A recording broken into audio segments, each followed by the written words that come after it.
नमस्कार दोस्तों, कैसे हैं आप सभी। उम्मीद है आप सभी अच्छे होंगे और मस्त होंगे। बीपीएससी 3.0 की इस वीडियो में हम बात करेंगे। आप देखेंगे 6 to 8 का जो कट ऑफ रहा था, तो इस बार आपका कट ऑफ क्या रहने वाला है उसके बारे में हम बात करेंगे। और इसका आप बेस रहेगा, आप देखेंगे टीआरई 2 में आपके एसएसटी के अंतर्गत आपके क्या कट ऑफ गए थे उसको भी पहले देखेंगे, और उस समय सीट क्या थे पुरुष और महिला के लिए वो भी सबसे पहले आइए यहाँ पे देख लेते हैं। और इससे पहले अभी तक आपने हमारे चैनल को सब्सक्राइब नहीं किया है तो सब्सक्राइब करके वहाँ से आप हमसे जुड़ जाइए, क्योंकि आप देखेंगे बिहार शिक्षक भर्ती हो या अन्य किसी भी राज्य की शिक्षक भर्ती हो, जो सही न्यूज होती है वही मैं आपको प्रोवाइड कराता आया हूँ हमेशा से, और आगे भी कराता रहूँगा।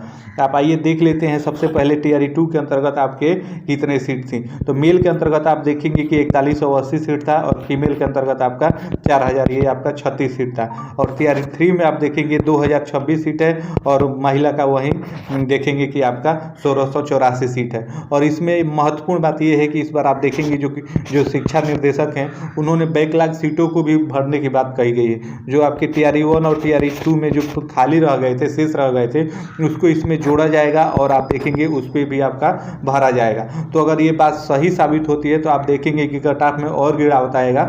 तो सबसे पहले बिना बैकलॉग की सीटें जुड़े हुए हम देखेंगे ये कट ऑफ क्या रहेगा, और उसके बाद बैकलॉग जोड़ के आपका कट ऑफ क्या रहेगा इसको भी हम देखेंगे। तो उससे पहले आइए देख लेते हैं कि टीआरई 2 के अंतर्गत आपका कट ऑफ क्या था। तो अगर आपने टीआरई 2 की परीक्षा दी होगी एसएसटी के अंतर्गत तो आपको अच्छे से पता होगा, लेकिन एक बार फिर आप यहाँ देख लीजिए, ये काफ़ी हद तक आपको टीआरई 3 का कट ऑफ अनुमान लगाने में ये मदद करेगा। तो आप देखेंगे कि टीआरई 2 के अंतर्गत आपका यूआर का कट ऑफ मेल के लिए 85 गया था, वही फीमेल के लिए आपका 76 गया था। ईडब्ल्यूएस के लिए आप देखेंगे 80 गया था, और फीमेल के लिए 71 गया था। बीसी के लिए आप देखेंगे 82 गया था, और फीमेल के लिए 71 गया था। ईबीसी के लिए आप देखेंगे 78 गया था, और फीमेल के लिए 67 गया था। एससी के लिए आप देखेंगे 71 गया था, फीमेल के लिए 57 गया था। एसटी के लिए आप देखेंगे 71 गया था, और फीमेल के लिए आप देखेंगे यहाँ पे 59 गया था। तो ये आप देखेंगे कि टीआरई 2 का कट ऑफ है। अगर आपने इसमें परीक्षा दी होगी तो ये आपको अच्छे से पता होगा कि कट ऑफ आप देखेंगे कि आपका यही गया था। और इस बार की वैकेंसी कुछ अलग है। इस बार आप देखेंगे कि बैकलॉग की सीटें जोड़ने की बात कही जा रही है। तो बैकलॉग की सीटें जुड़ती है तो आप देखेंगे कि कट ऑफ और आपका नीचे आ जाएगा। तो सबसे पहले आइए देखते हैं बिना बैकलॉग की सीटें जुड़े हुए आपका यहाँ पे क्या कट ऑफ रहने वाला है। और सबसे पहले आप ये जान लीजिए, इस बार जो एसएसटी का आपका पेपर था तो ये पिछली बार की अपेक्षा काफ़ी टफ आया था। तो टफ आएगा तो आप देखेंगे कट ऑफ ही थोड़ा डाउन ही जाएगा। तो उम्मीद है कि कट ऑफ इस बार पिछली की अपेक्षा कम ही रहेगा। तो आप देखेंगे कि यूआर के अंतर्गत इस बार कट ऑफ आपका 76 से 79 के बीच में रहने वाला है, और वही फीमेल का 67 से 71 के बीच में रहने वाला है। ईडब्ल्यूएस का आप देखेंगे कि 71 से 75 के बीच में रहने वाला है, वही फीमेल का 63 से 67 के बीच में रहने वाला है। उसके बाद बीसी की बात करें तो 73 से 77 के बीच में, और बीसी महिला की आप देखेंगे 62 से 65 के बीच में। ईबीसी आप देखेंगे पुरुष का 68 से 73 के बीच में, वही महिला का 61 से 63 के बीच में। एससी का आप देखेंगे 57 से 61 के बीच में रहेगा, और वही महिला की बात करें तो महिला में देखेंगे 47 से 49 के बीच में रहेगा। एसटी पुरुष की बात करें तो 51 से 57 के बीच में आपका रहेगा, और वही महिला की बात करें तो 48 से आपका 53 के बीच में रहेगा।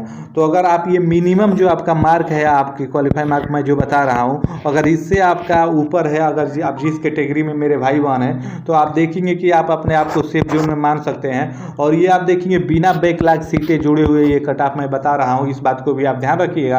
अगर बैकलॉग की सीटें आप देखेंगे कि इसमें जुड़ जाती है तो ये आपका और कट ऑफ नीचे आ जाएगा। हालांकि आपको ये बात अच्छे से पता है कि 6 to 8 में 6000 आप बैकलॉग की सीटें अगर जुड़ती हैं तो जुड़ेंगी, तो ये कैटेगरी वाइज आपके सभी कैटेगरियों में जुड़ जाएंगी। तो वहाँ पे आप देखेंगे कैटेगरी वाइज और आपका कट ऑफ नीचे आ जाएगा। तो वहाँ पे ये संभावना प्रबल जताई जा रही है कि जो आपका यूआर का 76 है वो आप देखेंगे कि बैकलॉग का जुड़ता है तो वो आपका 73 हो जाएगा। वैसे ही ये आपका फीमेल का कर लीजिए 65 हो जाएगा। और जो ये आपका ईडब्ल्यूएस का 71 है, यहाँ पे आप देखेंगे कि 68 आपका हो जाएगा, और ये जो 63 फीमेल का है वो आपका 60 हो जाएगा। वही बीसी में आप देखेंगे जो 73 है ये आपका 70 के आसपास में आ जाएगा, और जो 62 है ये आपका 60 हो जाएगा। ईबीसी में 68 है तो ये आप देखेंगे 66 हो जाएगा, और जो फीमेल का है ये आपका 59 हो जाएगा। वही एससी की बात करें तो इसमें जो 57 दिखा रहा है ये 55 हो जाएगा, और ये आपका 45 हो जाएगा। एसटी में आप देखेंगे जो ये 51 है ये आपका 50 पे आ जाएगा, और जो ये 48 है आपका 46 पे आ जाएगा, अगर बैकलॉग की सीटें जुड़ती हैं तब। बैकलॉग काफ़ी महत्वपूर्ण है। अगर शिक्षा निर्देशक की माने तो उन्होंने तो कहा है कि बैकलॉग की सीटें जुड़ेगी, तो बैकलॉग की सीटें जुड़ेगी तो आपका ये कट ऑफ आप देखेंगे SST के अंतर्गत आपका यही रहने वाला है। तो आपने SST के अंतर्गत अगर आपने पेपर दिया है, आप SST के पेपर दिए हुए हैं, तो आप कमेंट करके बताइए कि आपका स्कोर कितना आया है और आपने कितना सही किया है और आपके हिसाब से SST का कट ऑफ क्या रहने वाला है। मुझे आप देखेंगे कि प्रबल संभावना है कि आपका यही कट ऑफ रहने वाला है। जैसा कि आप सबने अच्छे से देखा होगा, अच्छे से अगर आप जो भी भाई बहन हमसे पहले से जुड़े हैं तो उनको पता होगा कि जो TRE 2 में मैंने कट ऑफ बताया था, तो आप देखेंगे कि जो मैं कट ऑफ बताया था उससे 2 नंबर कम ही कट ऑफ रहा था। मेरे बताने से आप देखेंगे कि ऊपर कट ऑफ आपका नहीं गया था। और कट ऑफ आप देखेंगे बताया भी ऐसे ही जाता है कि बताने से 1-2 नंबर कम हो जाए वो अच्छी चीज़ है, लेकिन जो आप बताए उससे ऊपर ना जाए ये बड़ी चीज़ होती है। तो मैं जो कट ऑफ आपका बता रहा हूँ आप देखेंगे कि इससे आपका नीचे ही कट ऑफ रहेगा, ऊपर जाने की तनिक भी संभावनाएं नहीं है। तो वीडियो आपको कैसी लगी कमेंट करके ज़रूर बताइएगा। और कट ऑफ से जुड़ी हुई वीडियो आगे भी देखेंगे कि मैं 1-2 और रिलीज करूँगा, तो उसको भी आप देख लीजिएगा अगर आप उस विषय से सेगमेंट से जुड़े हुए। तो कैसी लगी वीडियो कमेंट करके ज़रूर बताइएगा। फिर मिलेंगे नेक्स्ट वीडियो में नेक्स्ट अपडेट के साथ, तब तक के लिए आप सभी को जय हिंद, धन्यवाद।